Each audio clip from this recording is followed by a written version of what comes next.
Polres Aceh Tengah melalui Satuan Binmas terus meningkatkan kegiatan preventif guna menjaga keamanan dan ketertiban masyarakat. Kali ini, Kasat Binmas Polres Aceh Tengah bersama jajaran melaksanakan patroli sekaligus pengecekan pos Satkamling di sejumlah wilayah Kabupaten Aceh Tengah.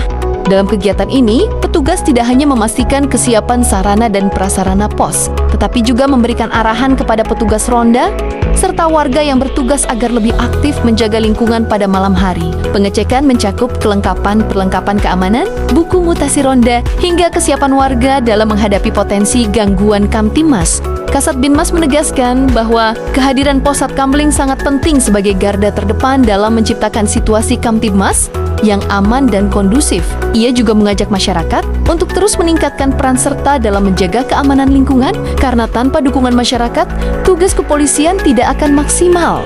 Dengan adanya patroli dan pengecekan rutin ini, diharapkan sinergi antara Polri dan masyarakat semakin kuat, sehingga tercipta suasana aman, nyaman, dan damai di seluruh wilayah Aceh Tengah.